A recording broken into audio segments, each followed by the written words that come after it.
Hola a todos, mi nombre es Amanda Alves, soy estudiante de medicina del sexto semestre y el día de hoy les estaré hablando sobre el accidente cerebrovascular de tipo isquémico. El contenido de dicha presentación incluye introducción, bases fisiológicas y anatómicas, epidemiología, fisiopatología, cuadro clínico, exámenes complementarios, así como también finalizando con tratamiento y prevención de dicha patología. Como introducción, se define el accidente cerebrovascular como una afección médica en la que el flujo sanguíneo deficiente del cerebro produce muerte celular. Otros sinónimos también usados al accidente cerebrovascular son el ictus, el infarto cerebral, derrame cerebral o menos frecuente la apoplejía. Según la OMS, los accidentes cerebrovasculares junto con las enfermedades de las arterias coronarias son las principales enfermedades cardiovasculares a nivel mundial, siendo la primera causa de morbilidad y mortalidad, así como discapacidad a nivel mundial, y la segunda causa de muerte a nivel mundial también. La OMS estima que en el 2015 murieron 17,7 millones de personas a causa de enfermedades cardiovasculares. Del total de estas muertes, 6,7 millones corresponde a los ACVs. Su incidencia se ha visto aumentada en los países subdesarrollados, en los que ocurren al menos 2/3 de todos los casos reportados anualmente. Los factores de riesgo se dividen en modificables y no modificables. Cuanto al pronóstico, dependerá del tiempo que transcurre desde el inicio de los síntomas y de los signos, así como también de la disponibilidad del tratamiento en los centros hospitalarios al que recurra el paciente. Cuanto a la epidemiología, esta patología es la segunda causa de muerte a nivel mundial y de la población afectada 2/3 corresponde a los mayores de 65 años. Entre la relación entre los afectados, entre hombres y mujeres, los hombres son los más afectados, se observa un discreto predominio en un 60%. Cuanto a su distribución, el 80% de los eventos cerebrovasculares corresponde al de tipo isquémico. Se ha visto que hay un predominio en la raza afroamericana y estos desarrollan casos más severos. Y 2/3 de las muertes ocurren en los países subdesarrollados. Cuanto a los factores de riesgo, se dividen en modificables y no modificables. Los modificables tenemos diabetes, dislipidemia, enfermedades cardíacas, obesidad, dieta, sedentarismo y tabaquismo, siendo de estos el más frecuente la hipertensión. De los no modificables tenemos la edad, el sexo, la raza y la genética. De este grupo se ha visto que en los mayores de 65 años, del sexo masculino y de la raza afroamericana, es donde se desarrollan más los casos. Según los datos de la OMS, en el 2019 hicieron un estudio para determinar las 10 causas principales de defunción, donde se le atribuyeron a esta categoría las enfermedades cardiovasculares que incluyen cardiopatía isquémica y los accidentes cerebrovasculares. En segundo lugar, bases fisiológicas y anatómicas. Entendamos primero que la cabeza corresponde a la parte superior del cuerpo. Fija el tronco por el cuello. Corresponde al encéfalo, revestimientos protectores, orejas y cara. Cuanto a la parte macroscópica, hablando del cráneo, es el esqueleto de la cabeza, la parte ósea, que está dividida en neurocráneo y viscerocráneo. La caja ósea es el neurocráneo, que contiene meninges, la masa interna, la pía madre, le sigue la aracnoides y la masa externa, la dura madre. Los nervios craneales, vasculatura del encéfalo y los huesos que componen el neurocráneo son 8. El frontal, etmoides, esfenoides, occipital, los temporales y los parietales. El viscerocráneo es el esqueleto facial, forma la parte anterior conocida como la cara y está compuesto por 15 huesos. La mandíbula, etmoides, vómer, conchas nasales inferiores, los huesos cigomáticos, palatino, los huesos nasales y lacrimales. En su interior contiene el cerebro, el cual su unidad funcional son las neuronas. Su peso alcanza 1,4 kg. Hace parte del sistema nervioso central junto con la médula espinal y se divide en dos hemisferios, el derecho y el izquierdo. Y este a su vez se divide en 4 lóbulos: el lóbulo frontal, parietal, occipital y temporal. Cuanto a sus funciones, el lóbulo frontal se encarga del pensamiento complejo, la imaginación, planificación y el comportamiento. El parietal, en cambio, se divide en una corteza sensitiva y motora. Y la sensitiva se va a encargar del tacto, del gusto, la temperatura, y la motora se va a encargar de controlar el movimiento. El temporal se encarga de la audición, comprensión del lenguaje, memoria y las emociones. El occipital se encarga de la visión. El cerebelo cumple funciones tanto en el equilibrio cuanto movimiento, coordinación y lenguaje. El tálamo recibe la información, la filtra y la envía a la corteza cerebral para que ésta pueda emitir diversas señales para que se efectúe la información que le ha llegado. El hipotálamo, en cambio, se encarga del ciclo del sueño, sed, temperatura y dolor. El hipocampo de la memoria y del aprendizaje. El tronco encefálico va a comunicar el cerebro con el resto del sistema nervioso central y periférico y está compuesto por el mesencéfalo, protuberancia y bulbo raquídeo. El bulbo raquídeo se encarga de los actos de reflejos, tales como la respiración, frecuencia cardíaca, presión arterial, deglución, digestión y el parpadeo. Cuanto a la circulación del cerebro, las arterias del encéfalo provienen de 4 troncos arteriales: las arterias vertebrales y las arterias carótidas internas. Las arterias vertebrales penetran en el cráneo por el agujero magno. Se dirigen superior y anteriormente y a la altura del surco bulbopontínuo forma la arteria basilar. La arteria basilar a su vez asciende y da 2 ramas, de la arteria cerebral posterior izquierda y derecha. Las arterias carótidas internas penetran en la cavidad craneal a la altura del extremo anterior del seno cavernoso, medial a la apófisis glenoides anterior, y cada una de ellas origina una rama colateral, la arteria oftálmica, y se divide poco después en 4 ramas terminales: la arteria cerebral anterior, la arteria comunicante posterior, la arteria coroidea anterior y la arteria cerebral media. La arteria cerebral anterior, a su vez, se une con su contralateral por la arteria comunicante anterior. La arteria comunicante posterior, a su vez, se anastomosa con la arteria cerebral posterior, que es rama de la basilar. Por esta anastomosis que forman las arterias, se forma una figura poligonal. Por esa razón se le conoce a estas anastomosis como polígono de Willis, o algunos autores también le llaman círculo arterial del cerebro. Y es la encargada, esta disposición es la que asegura la circulación cerebral. Cuanto al territorio de irrigación, la arteria cerebral anterior irriga la corteza frontal medial y parietal y el cuerpo calloso anterior. La cerebral media irriga lo que es la corteza frontal lateral, parietal, occipital y temporal, y la sustancia blanca adyacente, el núcleo caudado, putamen y cápsula interna. La arteria vertebral va a irrigar bulbo raquídeo y la parte inferior del cerebelo, y la arteria basilar, la parte inferior del mesencéfalo, protuberancia anular, parte superior y media del cerebelo. Y la arteria cerebral posterior va a irrigar tanto un territorio distal cuanto territorio proximal. El territorio distal será la corteza occipital medial y temporal y la sustancia blanca subyacente, así como la parte posterior del cuerpo calloso.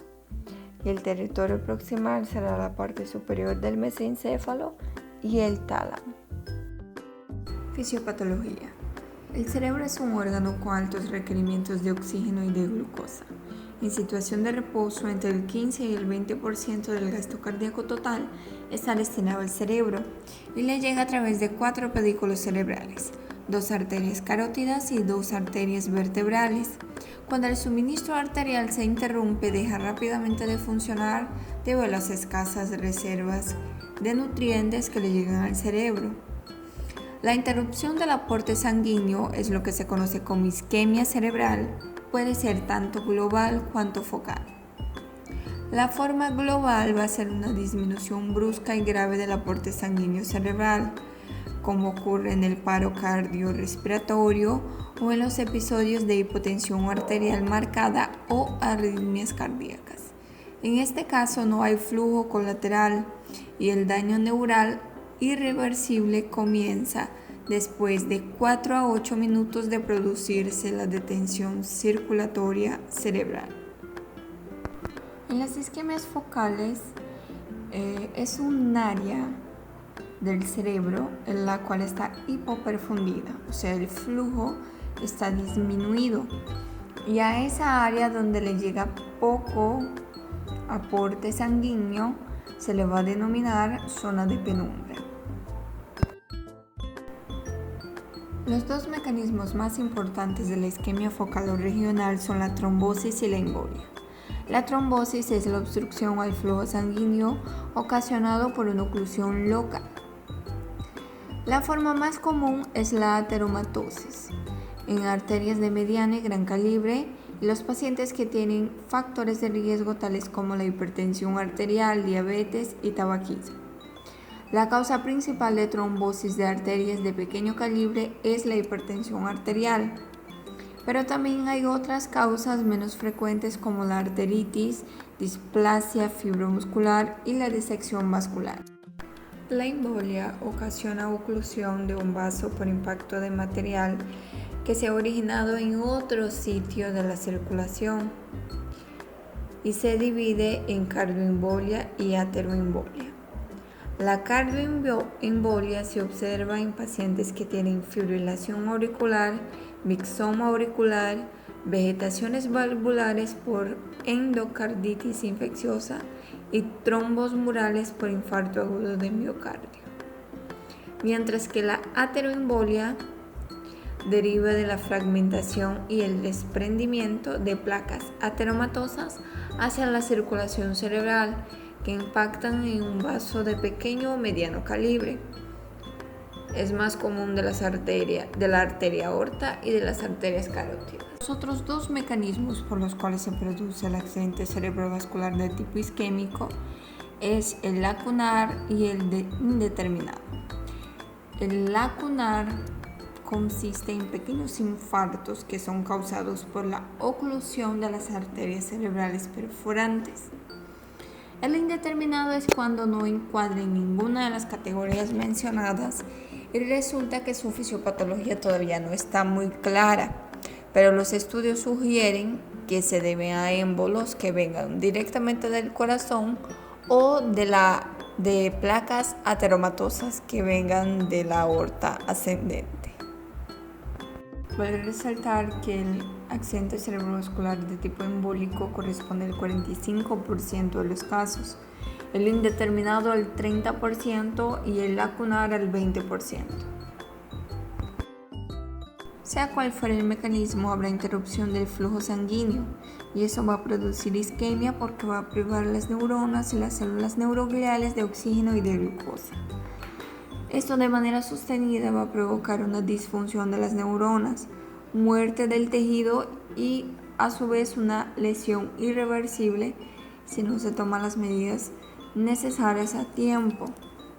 La zona de penumbra, en cambio, tiene un mecanismo interesante porque a pesar del bajo fluido que le llega, habrá un mayor consumo de oxígeno y esta lesión puede ser potencialmente reversible siempre y cuando el flujo sanguíneo sea restaurado. Por eso es muy importante controlar la presión arterial en la fase aguda del ACV isquémico. Otro dato importante es hablar sobre el accidente isquémico transitorio.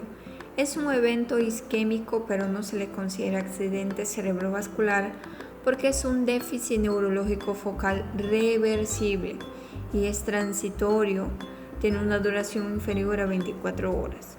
Sus causas son arterioembólicas o trombosis en evolución. Sin embargo, es un factor de riesgo. En el 25% de los casos, llega a evolucionar para un accidente cerebrovascular de tipo isquémico. Cuadro clínico. Va en función de un déficit neurológico focal, que quiere decir que la obstrucción será en un vaso específico y es de inicio agudo o súbito y dependerá los signos y síntomas del área que sea afectada. Por ejemplo, si la obstrucción es a nivel de la arteria cerebral anterior, los signos y síntomas serán paresia y pérdida de la sensibilidad de la pierna y pie contralaterales. Si es a nivel de la arteria cerebral media, será afasia, pérdida hemisensorial contralateral, hemianopsia homónima y hemiparesia. Si es a nivel de la arteria vertebral, por ejemplo, será ataxia cerebelosa ipsolateral, el síndrome de Horner, pérdida sensorial cruzada, entre otros. Si es a nivel de la arteria basilar, será por ejemplo vértigo, diplopía, ataxia cerebelosa ipsolateral y llegando hasta el coma. Si es a nivel de la arteria cerebral posterior, puede ser tanto hemianopsia homónima contralateral, acompañada de dislexia sin agrafia o pérdida sensorial, con parálisis del tercer par y llegando hasta alteraciones del conocimiento. Todo dependerá del área que esté afectada. Por eso es tan importante, aparte del curso del cuadro clínico, llevar en consideración la importancia de los exámenes complementarios, siendo el más sensible en este caso la tomografía sin contraste. Cuanto a los exámenes complementarios, se solicita siempre una tomografía sin contraste. La primera se realiza al ingreso y la segunda a las 72 horas. La que se realiza primero es para ver tanto la evolución cuanto también para descartar un accidente cerebrovascular de tipo hemorrágico. El coagulograma se realiza siempre para verificar los niveles, los parámetros necesarios para ver si el paciente puede realizar un tratamiento trombolítico o no. La resonancia magnética, siempre y cuando haya dudas o en el examen de tomografía sin contraste no se ha podido discernir si es un accidente cerebrovascular de tipo isquémico o uno de tipo hemorrágico. Y otros exámenes también que se pueden pedir son la urea, creatinina, hemograma, electrocardiograma y gasometría, a fin de verificar el funcionamiento de los demás sistemas y el comprometimiento que ellos hayan tenido. Tratamiento.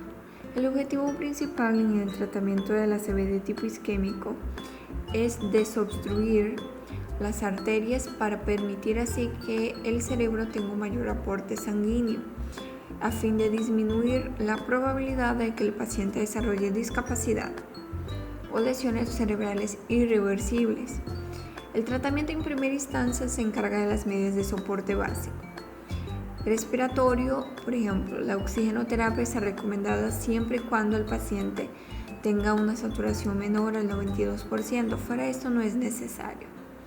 Cuanto a la temperatura, se controla en los niveles normales, puesto que la elevación de la temperatura provoca liberación de radicales al tejido isquémico, al tejido que está lesionado, y esto eleva mucho más el daño a nivel de las neuronas.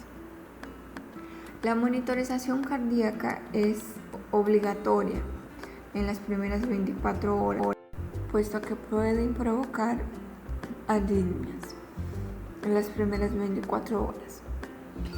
Se tiene que monitorar también la presión arterial y la glicemia. La glicemia se monitora cada 6 horas para descartar tanto hipoglicemia, porque esto por sí solo ya provoca una lesión cerebral, como también la hiperglicemia, porque la hiperglicemia predispone a un cuadro más grave. Cuanto a las medidas específicas, se recomienda el uso de antiagregante plaquetario, tal como el ácido acetil salicílico, que es indicado para prevenir cuadros de recidivas. Anticoagulantes como la heparina, sin embargo, en dosis que sean para la profilaxis para tromboembolismo venoso. El tratamiento trombolítico más usado es el Alteplase, que disminuye las secuelas cuando se inicia hasta 4 horas después del inicio de los síntomas. La trombectomía mecánica es la opción para pacientes que tienen oclusión de vaso proximal o que no presentaron respuesta con el tratamiento trombolítico. Consiste en acceder al trombo que ocluye un vaso cerebral mediante un microcatéter endovascular insertado a través de la arteria femoral para su disrupción o extracción. La cirugía descompresiva está indicada en pacientes menores de 60 años que tengan ACV maligno y que no han respondido a los tratamientos que anteriormente se han mencionado. Cuanto a la prevención, se debe administrar aspirina porque eso disminuye el peligro de que haya un segundo accidente cerebrovascular de tipo isquémico. Administrar un antihipertensivo, controlar factores de riesgo como por ejemplo el tabaquismo, siendo el más importante, y es necesario que la persona reciba el apoyo necesario para el abandono de este hábito que es sumamente peligroso, así como también una dieta equilibrada, ejercicios acorde a su proceso de recuperación y, en dado caso de ser necesario, la rehabilitación en caso de secuelas mayores. Esta ha sido toda mi presentación. Gracias por su atención.